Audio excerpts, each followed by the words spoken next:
ब्रह्मविद उत्तमम, जो ब्रह्मविद हो और ब्रह्मविद में भी उत्तम हो, श्रेष्ठ हो, जिसे ज्ञात भी न हो कि मुझे ब्रह्म ज्ञान हो गया है, जिसे ज्ञात हुआ उसे अपनी ज्ञात वस्तु का अभिमान होता है। मुझे ये ज्ञात हो जाए कि मेरे लोग बड़ी प्रशंसा करते हैं और मैं उसमें रोज झूमता रहूं, तो मुझसे ज्यादा कोई अहंकारी व्यक्ति दूसरा समाज में आपको नहीं मिलेगा।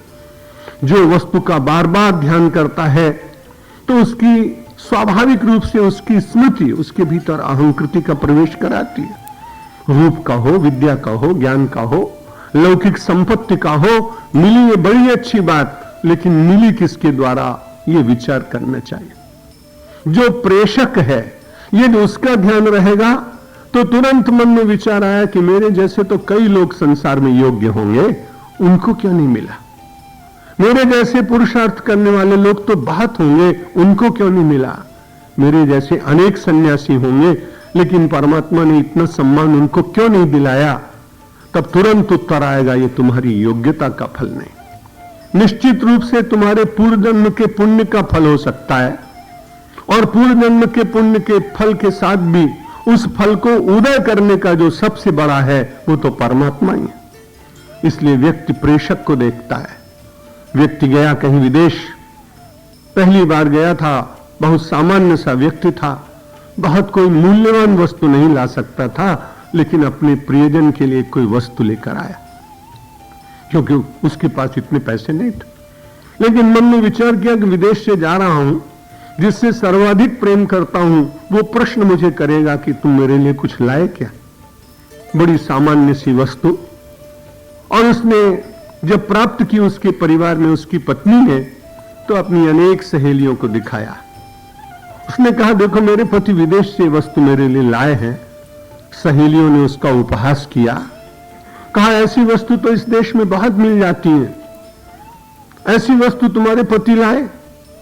तुरंत उसने कहा, देखो मैं इसलिए प्रसन्न हूं, मैं वस्तु को नहीं देखती हूं, जब जब मेरा मन इस वस्तु के प्रति आकर्षित होता है या मैं इस वस्तु को देखती हूं, तो मेरा मन केवल इतना ही कहता है, मेरे पति वहां जाकर भी मेरा विस्मरण नहीं कर सके और मेरे लिए छोटी सी वस्तु लाए।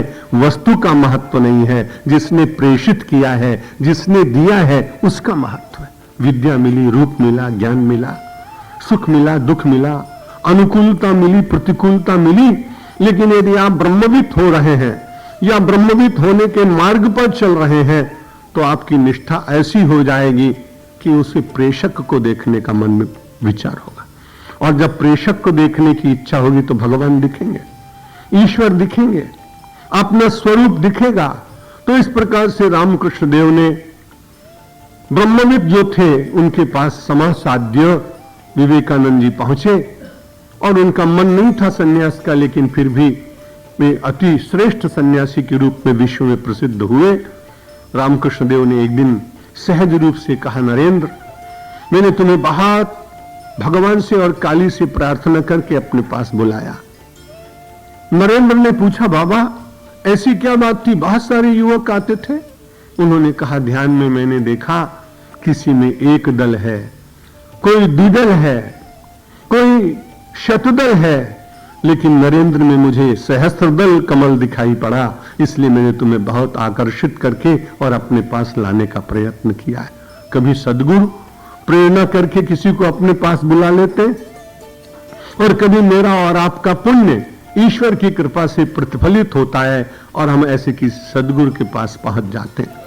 कल रात्रि के प्रवचन में अंतिम पंक्ति की व्याख्या रह गई थी, ब्रह्मानंदम परम सुखदम केवलम ज्ञान मूर्तिम द्वंद्वातीतम गगन सदृशम तत्वमस्यादि लक्ष्यम एकम नित्यम विमलम अचलम सर्वति साक्षिभूतम भावातीतम त्रिगुण रहितम सद्गुरुम तम नमामि। उस ब्रह्मविद गुरु की महिमा का वर्णन किया, जिसको हम सब लोग कई बार रोज पाठ करते होंगे। उसमें कहा गया भावातीतम। हम सब लोग निश्चित रूप से भाव में कई बार बन जाते हैं। कोई अत्यंत भावपूर्ण हमारा अभिनंदन करे तो उस व्यक्ति को बार बार देखते हैं। किसी ने बहुत अच्छी वस्तु दे दी तो उसके प्रति भी हमारे मन में विचार आता है। लौकिक शिष्टाचार में कृतज्ञता बड़ा सद्गुण है, लेकिन वेदांत की दृष्टि से निरंतर इन सब बातों का विचरण करने के कारण जो समय का अभाव होगा उसमें फिर ब्रह्म विचार बंद हो जाएगा।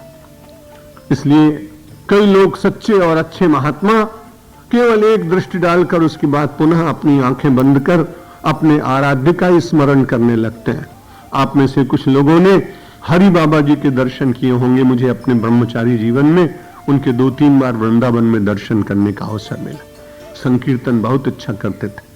उड़िया बाबा जी के बहुत ही निकट थे, दोनों साथ ही रहते थे। लेकिन मैंने कभी उनको आंख उठा के देखा नहीं तो उनकी गर्दन टेढ़ी हो गई थी।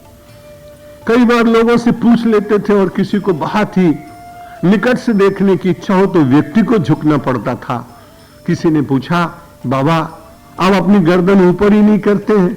उन्होंने कहा, सारे संसार में पता नहीं कितने योनियों में गर्दन ऊपर करके तो संसार को देखता रहा हूं।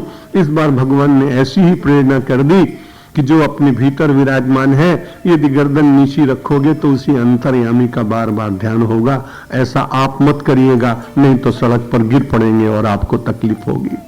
ये तो कोई महापुरुष केवल अपनी क्रिया और अपने जीवन के आचरण से थोड़ा सा संदेश देते हैं कि जगत को बहुत देखा है, लेकिन जगदीश्वर को देखने के लिए कुछ देर के लिए आंखें बंद करनी ही पड़ती हैं।